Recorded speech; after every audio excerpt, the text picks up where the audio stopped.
नया घर बनाना चाहते हैं तो उसी के घर के जमीन से एक सोने का घड़ा मिला। तब तो ले गए शिव जी के हैं कि अपना घड़वा ले लो, हम तो जमीन न खरीदे हैं, सोनवा थोड़े हैं, ले लो तुम्हारा है। कहा 6 मंथ का कि 6 महीना कलयुग है, 6 महीना अभी द्वापर है ना, 6 महीना के बाद कलयुग आ जाएगा। इसलिए कलयुग का प्रभाव देखो, समय का प्रभाव। 6 महीना के बाद कलयुग आया, पंडित जी पहुंच गए युधिष्ठिर के राज में, वकील के साथ पहुंचे। बहस क्या बात है भाई, सरकार हम जमीन जो खरीदे हैं ना, तो हाँ उसमें जो भी निकलेगा वो हमारा ना होगा।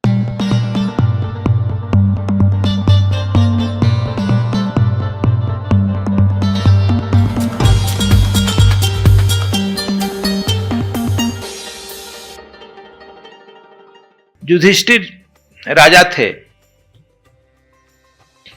एक पंडित जी एक सोने का घड़ा, असरफी का घड़ा लेकर आए। कहा कि महाराज ये घड़ा हम कुछ दिन पहले ही जमीन खरीदे हैं, सेठ से, शिव जी से खरीदे हैं। हम उस घर को तोड़ करके नया घर बनाना चाहते हैं तो उसी के घर के जमीन से एक सोने का घड़ा मिला। तब तो ले गए शिव जी के हैं कि अपना घड़वा ले लो, हम तो जमीन न खरीदे हैं, सोनवा थोड़े हैं, ले लो तुम्हारा है। तब शिव जी कहा सेठ की हम जमीन बेच दिए, जमीन में जो निकला तुम्हारा है, हम जिम्मा लिए हैं, काका निकल रहा है नहीं निकल रहा है, ले चल भगा दिया। नहीं लिया महाराज, अब बताइए हम तो जमीन खरीदे हैं, घड़ा सोने का थोड़े खरीदे हैं, ये ले लिया जाए। अच्छा वो नहीं लिया तो नहीं, नोटिस हुआ उसको, आया शिव जी भी गए जी। कहा क्यों नहीं लिए? सरकार हम अधर्म नहीं करेंगे, हम जमीन बेच दिए, इसमें जो निकले, मान लीजिए सांपे बिच्छी निकलता तो हम को लेकर देता, हम लेते। जब सांप बिच्छी नहीं लेते थी क्यों ले? इसी का है। अच्छा बड़ा दुष्ट निर्णय करने में असमर्थ हो गए। कहा कि ठीक है घड़ा रख दो राजकोष में। कृष्ण भगवान के फोन किए, ऐसा केस आया है। कृष्ण भगवान वहां से जवाब फोन का दिए उनका, प्लीज वेट 6 मंथ। कहा 6 मंथ का बाद डेट डाल दो। कहा 6 मंथ का कि 6 महीना कलयुग है, 6 महीना अभी द्वापर है ना, 6 महीना के बाद कलयुग आ जाएगा। इसलिए कलयुग का प्रभाव देखो, समय का प्रभाव। ठीक है भाई। ठीक जब 6 महीना के बाद कलयुग आया, पंडित जी पहुंच गए युधिष्ठिर के राज में, वकील के साथ पहुंचे। बहस क्या बात है भाई, सरकार हम जमीन जो खरीदे हैं ना, तो हाँ उसमें जो भी निकलेगा वो हमारा ना होगा। यदि पैसा दे दीजिएगा तो हम आलीशान घर बनाएंगे, खेत खरीदेंगे, मकान खरीदेंगे, व्यापार कुछ बढ़ेंगे ना, हमारा ना हुआ। जमीन हमारा निकला, प्रोडक्ट मेरा। कहा अच्छा अच्छा पंडित जी ये बात है, तो हाँ ये बहस भी करने लो, हम लाए हैं वकील भी लाए हैं। तो कलयुग में वकील की प्रधानता हो गई, बिना काम वकील के चलता नहीं ना काम। वकील कलयुग में पैदा हो गए।